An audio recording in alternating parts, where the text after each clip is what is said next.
Hello, everybody, and welcome to another edition of Board Talks. Today, we will start on a very interesting topic. And, sir, our first question to you is: how can public speakers shift from a speaker centric approach to an audience centric one? And why does this change matter? Why is it called so impactful? Now the times have changed, and even in advertising and marketing, it is no longer the product as the hero of the story, it is the customer who is the hero of the story. And same way, the public speakers also need to shift their strategy. They have to stop focusing too much on themselves and start becoming more audience centric. Now, that audience centric will start right from the beginning. So, you understand your audience, you understand their profiles, then you prepare your presentation or your talk based on their profiles, and you share stories, anecdotes, you share, other things which will catch that attention of that profile of audience. So that is the first level. The second thing is,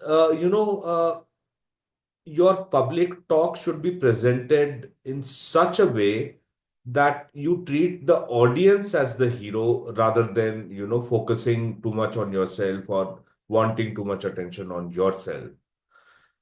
That again, during the talk, also understanding your audience moods and preferences, and tailoring your talk, sometimes customizing it according to the current environment of the room, that makes you more audience centric. Thank you so much, sir, for the insights. And that brings me to my very next question. As you have mentioned, that storytelling creates an emotional connection with the audience. How can speakers ensure that the stories that they share resonate with the people with diverse backgrounds?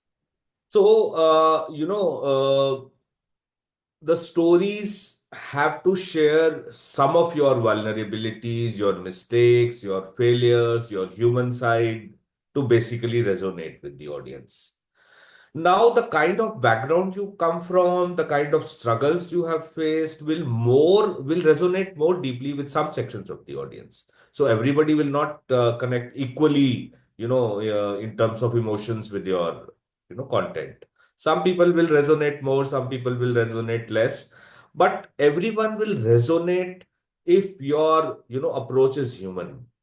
If you only appreciate yourself, only share your successes, only show yourself as a person who doesn't make mistakes, who is not vulnerable, then the audience will not be able to connect with you. In fact, my storytelling teacher Michael Margolis shared one very, very interesting fact, that people do not connect with superheroes so much. We may like to watch superhero films or read superhero stories, but we emotionally do not connect with it so much because we feel this guy is a superhero, I can't do this. Now, when you are a hero, then the audience feels okay, he has done it, he faced similar problems, I can also do it. Then only you become inspirational. Then only you can inspire your audience. Otherwise, you won't be able to, inspire your audience, emotionally connect with your audience, and you will rather, alienate your audience that, okay, this person is a superhero. He is, born with some extraordinary qualities, and he or she can do something which I will never be able to do. So, that should not be the, goal or result. Well, thank you for that information, sir. And now, basis all that you have shared, I would like to ask.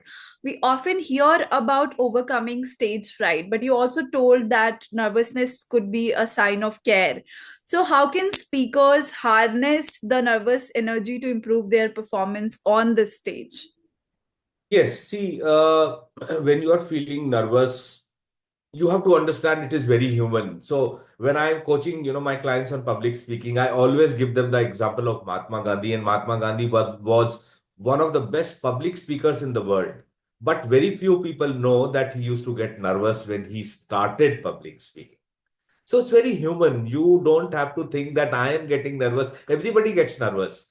I would say if I have been, speaking to 500 people or 100 people on a regular basis, and one day you ask me to address 50,000 people, of course I'll get nervous. But I will, either control my nervousness, hide my nervousness, shift the focus of my audience through some humor, and then slowly settle down with that audience rather than, showing my nervousness to them, too much.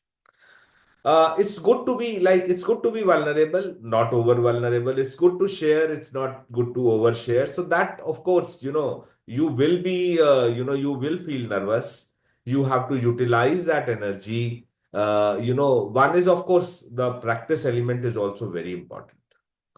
The more you practice, the less nervous you will be because you will become confident about the content. You will be able to focus on the audience rather than focusing on, collecting facts from your own mind. So you will be able to focus on the audience, you will be able to focus on their body language, you will be able to think of, okay, how can I improve my public talk? What else can I add to my presentation? So if you are well versed with the basic content you are going to deliver, you can think of higher things, whether it is related to the audience, whether it is related to the content. So you can focus on how to optimize it rather than, how to survive this public talk. So we talked all about public speaking. Now I would like for you to throw some light on how do these independent directors could attract such public speaking opportunities for themselves. How could they figure out these opportunities? Independent directors, fundamentally, like we have discussed in previous episodes, that they need a stronger personal brand because they are coming from outside the organization. And to build that stronger personal brand, public speaking is, I would say, the most powerful thing you can do. Now, only thing is that, writing books or white papers or ebooks may demonstrate your thought leadership. Even blogs or videos can do that if you do it on a regular basis. So you can share your knowledge, you can demonstrate your thought leadership. But ultimately, you have to move on from that content creation to public speaking. Why? Number one, when you go as a speaker, the audience respects you.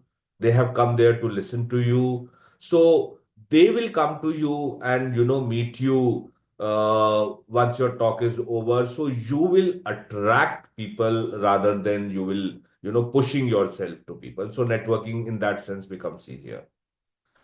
Number two, that public talk you can use in different ways. You can even, create videos about your public talk, create video shorts from your public talk, and that content of public talk can be further used to enhance your branding as well as networking. Uh, in that sense, I would say, how do you attract speaking assignments is a, different game in itself. For example, let me give you a very, very simple example. So let's say on an average, your LinkedIn post gets 200 or 300 likes. You are seen as an influencer. Then of course, a lot of maybe colleges or a lot of associations, they want to invite you as a speaker because they know that, once you deliver your talk and talk about that organization, you will promote that organization also. So they want to invite you so that they also get promoted in the process. Now, that is one example. Another is, of course, sharing samples of your public speaking, adding public speaking to your, speaker profile, what kind of topics you speak on, what is your speaking style, so sharing those kind of things will get you more speaking assignments over a period of time.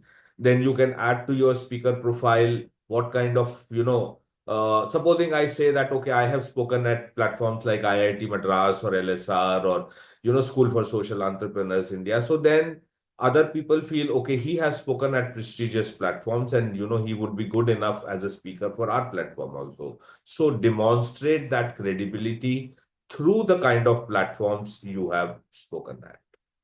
Thank you so much, sir, for another insightful session with us, and we are looking forward to doing another such session with you.